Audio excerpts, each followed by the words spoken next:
हरियाणा विधानसभा चुनाव अभी नज़दीक हैं और कांग्रेस पार्टी के अंदर होड़ मची हुई है कि किसको टिकट दी जाए। लेकिन अब की बार कांग्रेस पार्टी के जो क्राइटेरिया है या जो हाईकमान है वो उस तरीके से पार्टी डिस्ट्रीब्यूट कर रही है जो कैडर का व्यक्ति है पार्टी का, या फिर और काफ़ी सारी कंडीशन है। इसी को जानने के लिए हम आज मौजूद है रमेश डांगरा जी के साथ, और रमेश डांगरा जी से पूछेंगे कि आखिर क्या है ये कैडर और क्या क्राइटेरिया है और ये कितने खरे उतरते हैं कि ये टिकट के मजबूत दावेदार मानते हैं अपने आप को। रमेश डांगरा जी, पहले तो ये बताइए कि कांग्रेस पार्टी में आप कब आए थे? आपके दादाजी है करम सिंह जी 1977 में विधायक बने थे यहाँ से जनता दल से, तो उसके बाद कब आपने ज्वाइन की और आपकी जो मजबूती है जो दावेदारी की वो कैसे है? देखिए पवन जी, सबसे पहले मैं आपका धन्यवाद करता हूँ। आपके सभी दर्शकों को नमस्कार, राम राम करता हूँ। मैं कांग्रेस पार्टी में 2003 से एनएसयूआई का सबसे पहले मुझे गवर्नमेंट कॉलेज का प्रधान बनाया गया था। उसके बाद मुझे 2006 के अंदर कांग्रेस एनएसयूआई का मतलब होता है national student union of India, उसका जिला उपाध्यक्ष बनाया 2006 को। और पार्टी ने मेरे कार्यों को देखते हुए हमने उस वक्त काफ़ी छात्राओं को हेल्प कैंप लगाते थे। किसी के एडमिशन में दिक्कत है, किसी से कोई छात्र फार्म नहीं भर पा रहा, आने जाने में कोई दिक्कत है, जो हम विद्यार्थियों की सेवा करते हैं कैंप लगाते थे। तो पार्टी ने उनका मेरे कार्यों को देखते हुए फिर मुझे पार्टी का जिला अध्यक्ष बनाया। और ये जिला अध्यक्ष मैं 3 प्लान बना। 2009 तक मैं एनएसयूआई का जिला अध्यक्ष रहा, जिला अध्यक्ष फतेहाबाद जिले का। उसके बाद पार्टी ने मेरे एनएसयूआई के कार्य को देखते हुए युवा कांग्रेस की ब्लॉक अध्यक्ष की जिम्मेवारी दी। उस वक्त नॉमिनेट होते थे कि पार्टी जो अपने साथियों को जो अच्छा कार्य करते हैं पार्टी में नॉमिनेट कर देती थी। उसके बाद 2010 में राहुल जी ने एक प्रोग्राम किया था युवा कांग्रेस का कि नेता बनो नेता चुनो। तो उसके अंदर हमने युवाओं को फार्म भरवाए और काफ़ी युवाओं को जागरूक किया। राहुल जी की जो हमारी सोच है, जो हम सोच भी नहीं सकते, आज वो राहुल जी की देन से मैं यहाँ बैठा हूँ। उस वक्त तो जो नेता किसी को अपने भतीजे को, चाचे के लड़के को, रिश्तेदार को, परिवारवाद को प्रधान बना देते थे और उसकी चलती थी, काम को किसी ने करना नहीं होता था।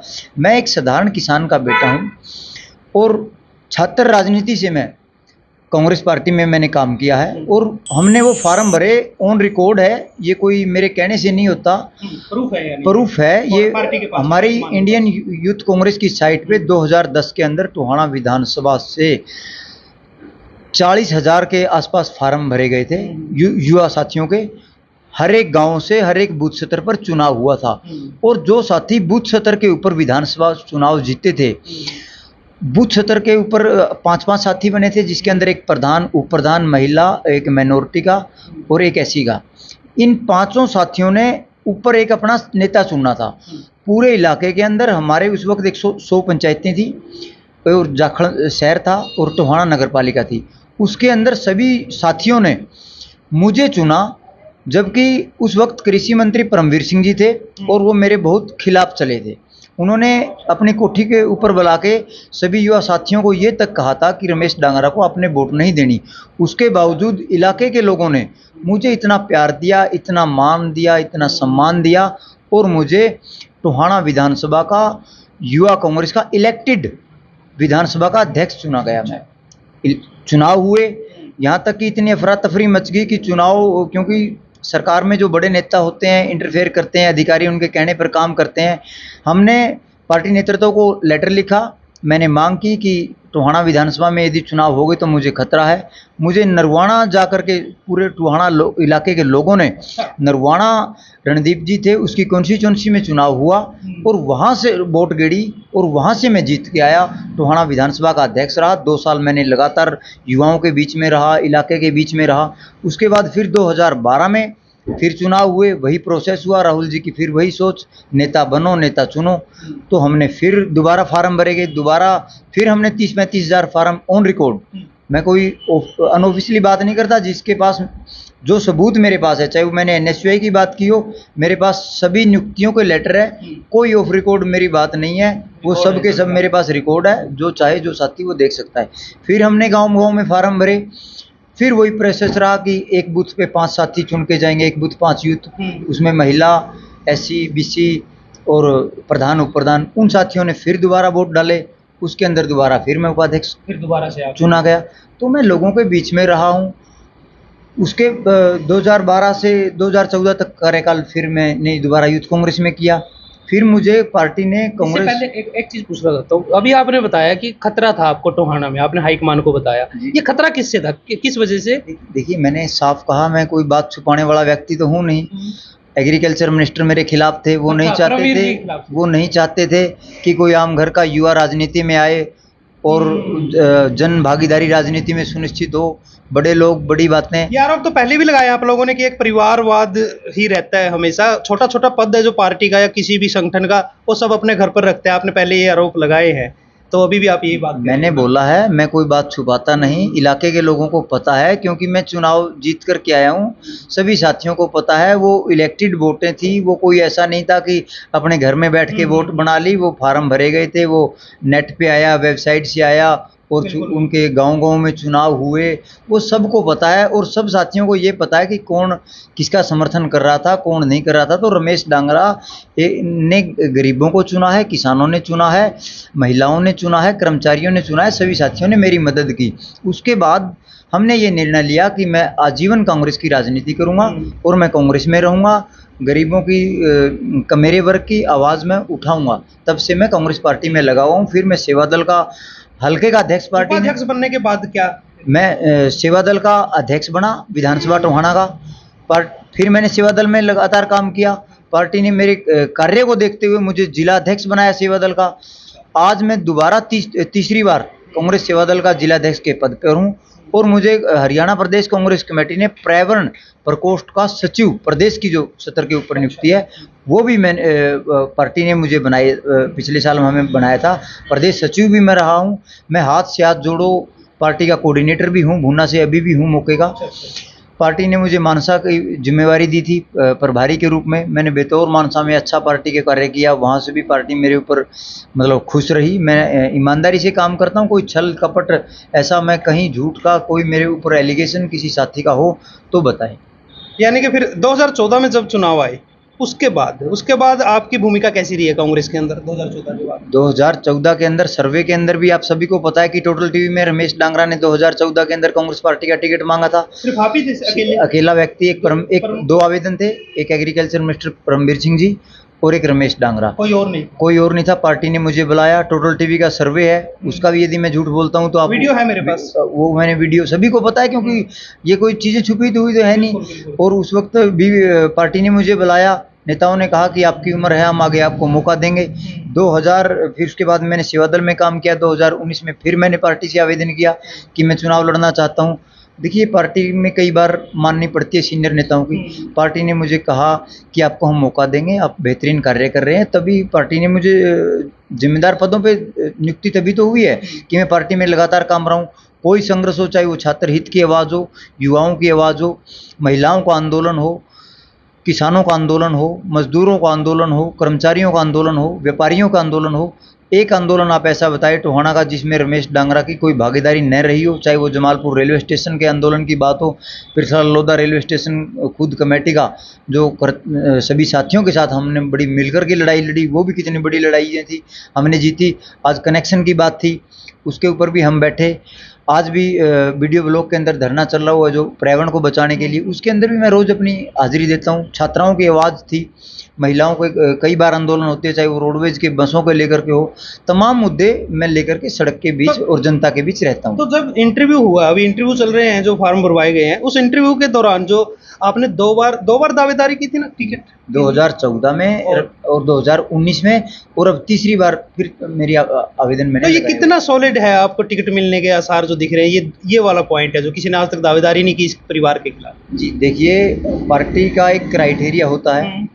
आज मैं उस पैमाने पे हूँ, बिल्कुल खरा उतर रहा हूँ, और मुझे विश्वास है कि पार्टी मुझे मौका देगी। आप देख लेना, आने वाले 10 दिन के अंदर टिकट जारी होगी, और उसके अंदर आपके भाई का मुझे विश्वास है कि नाम होगा। मैं ये बड़े दावे के साथ कह रहा हूँ, ऑन रिकॉर्ड बोल रहा हूँ, क्योंकि मैं टोहाना से पूरे जो पार्टी के कोरम होते हैं वो मैं पूरे करता हूँ। अधिकतर साथी, आज हमें खुशी है कि टिकट मांगना सबका हक है, और आज टोहाना से 21 साथियों ने आवेदन किए है। बड़ी अच्छी बात है, हमें खुशी है, क्योंकि कहाँ 1 2 आवेदन आते थे मात्र, और आज 21 है। इसका मतलब ये साफ संदेश है कि सरकार हरियाणा में कांग्रेस की बनने जा रही है, इसमें कोई दुराई नहीं, क्योंकि आज बीजेपी के पास कैंडिडेट भी नहीं है और कांग्रेस का एक तरफा माहौल है। मैं आश्वस्त हूँ, मुझे पार्टी मौका देगी। अधिकतर साथी ऐसे हैं जिन्हें कांग्रेस कल्चर का नहीं पता कि कांग्रेस होती क्या है, जो हमारा हाथ का निशान है इसके बारे में नहीं पता क्या होता है कांग्रेस। क्या हाथ का निशान तो एक सिंबल है ना, सिर्फ सिंबल ही है, और तो क्या है हाथ का निशान? देखिए, ये पार्टी कैडर का बात है। अधिकतर साथियों ने हाथ का निशान कैडर क्या होता है ये बाद में बताना ही निशान है। कैडर क्या है ये मैं बताता हूँ। जो हाथ का निशान है इसे हम कैडर बोलते हैं। ये जो निशान है ये कल्ला हाथ का निशान तो है ही है हमारा चुनाव चिन्ह। इसके साथ ये जो चिटली उंगली है हमारी NSUI, जो छात्र wing, national student union of India. अधिकतर साथियों ने NSUI का नहीं पता। ये जो हमारी उंगली है ये युवा कांग्रेस, इसे हम युवा कांग्रेस बोलते हैं। इससे बड़ी आ गई और इससे बड़ी ये जो सबसे बड़ी उंगली है ये हमारी महिला कांग्रेस है, जिसे हम माँ का दर्जा भी देते हैं, जो महिला कांग्रेस है। और ये जो उंगली है ये जर्नल कांग्रेस है। और जो ये अंगूठा है ये सेवा दल है, जो सबके साथ मिलकर काम करता है। इसका जो निशान है हाथ का निशान, ये हमारा पार्टी का अधिकतर साथियों को तो पता ही नहीं कि हाथ का चुनाव निशान है ये किस चीज़ का है। और ये जो हमारे कांग्रेस के मेन जो फ्रंटल ऑर्गेनाइजेशन है, जो फ्रंटल 5 संगठन है, महिला कांग्रेस, NSUI, यूथ कांग्रेस और सेवा दल, ये 5 ही जो फ्रंटल ऑर्गेनाइजेशन। ठीक है, कैडर यही है, मतलब जिन्होंने इसके अंदर वर्क किया है, जिन्होंने इसके अंदर काम किया है, वो फ्रंटल जो आगे लड़ने वाले हैं वो यही है। इसके अलावा राजीव गांधी पंचायती राज भी हमारा संगठन है कांग्रेस पार्टी का। जिलाध्यक्ष है अपने राजवीर। हाँ, ये हमारा पार्टी का संगठन है। SC मोर्चा है, BC मोर्चा है, वो एक अलग से संगठन है। लेकिन जो फ्रंटल है हमारे, जो कांग्रेस का हाथ का निशान, ये 5 है। अच्छा, उन लोगों के लिए क्या कहना चाहेंगे? मैं एक बार लाइव आया था आपके नाम को लेकर, क्योंकि वो लाइव मैंने इसीलिए किया था कि आपका है ना क्राइटेरिया मुझे लगा, जब मैंने चर्चा की इधर उधर मिला लोगों से, तो क्राइटेरिया जो है कांग्रेस का वो आप पूरा कर रहे हैं। एक कैडर के भी आप रहे हैं, तो उन लोगों को क्या कहेंगे जो उसके अंदर कमेंट कर रहे थे कि रमेश डांगरा को कौन जानता है, इनको टिकट कैसे दे? वो शायद युवा हो सकते हैं, तो उनको क्या कहना चाहेंगे? देखिए, मैं तो उनके लिए यही कहना चाहता हूँ कि हो सकता है वे किसी साथी के इशारे पर वो कमेंट डालते हों। आप बताएं कि 2010 का मैंने चुनाव लड़ा, छात्रों की आवाज़ उठाई। 2003 से मेरा कोई बिजनेस नहीं है, मेरा कोई काम नहीं है। मैं राजनीतिक परिवार से हूँ और लगातार फील्ड के अंदर रहता हूँ। मैं अपने जो खेती का काम है वो करता हूँ, उसके अलावा बस केवल और केवल पार्टी का ही काम मैं करता हूँ। अब जो साथी कहते हैं कि इसे कौन जानता है, भाई नहीं जानता तो इसका मतलब या तो उन्हें नहीं पता या मुझे नहीं पता। हो सकता है वो सोशल ना हो, वो अपने घर से ना निकले हो। उनके लिए मैं तो यही कह सकता हूँ कि आप अपने घर से बाहर निकलो। रमेश डांगरा ने हर आंदोलन में आवाज़ उठाई है। रमेश डांगरा ने 2010 में इलेक्टेड चुनाव लड़ा है, 2012 में चुनाव लड़ा है। लगातार मैं NSUI का जिलाध्यक्ष रहा हूँ, लगातार सेवा दल का जिलाध्यक्ष रहा हूँ, और 2014 में मेरा नाम टोटल टीवी की जो लिस्ट के ऊपर भी रहा है और लगातार मैं आवेदन कर रहा हूँ। वो जो कोई साथी कहता हो सकता है उसकी निजी, वो किसी के इशारे, वो किसी के इशारे पर कह रहे हैं, ऐसा नहीं है। मैं जानता हूँ वो साथी मुझे अलग से मैसेज पे बधाई भी देते हैं, वही साथी कहते हैं। और वो साथी ये भी कहते हैं हमारी मजबूरी है, उनकी DC रेट के ऊपर तनख्वाह भी है।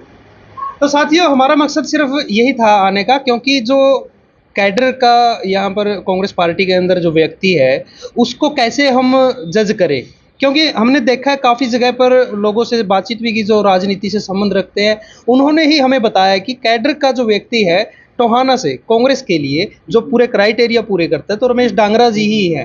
तो इसीलिए हमने ये वीडियो बनाई।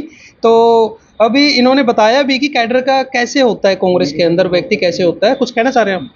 मैं सभी टोहाना हलके के युवा साथियों से, सभी मतदाताओं से ये अपील भी करना चाहता हूँ कि मुझसे कोई बेहतर हो, जो क्राइटेरिया में जिसने कांग्रेस पार्टी में इतने संगठन पर किसी साथी ने काम किया हो, वो पार्टी उसे टिकट दे, मुझे कोई इतराज़ नहीं। लेकिन मुझे खुशी है और मेरा हक भी बनता है, मुझे विश्वास भी है, क्योंकि मैं आश्वस्त हूँ। क्योंकि नेताओं ने जो बात होती है वो इंटरनल मामला है, बंद कमरे के अंदर मुझे बता दिया है कि आप अपनी तैयारी रखें, और मैं हल्के के अंदर बीच में हूँ लोगों के, और मुझे विश्वास है कि टिकट मुझे देगी, क्योंकि मेरे से सीनियर साथी कांग्रेस के अंदर कोई भी साथी नहीं है जो क्राइटेरिया पूरा करता हो।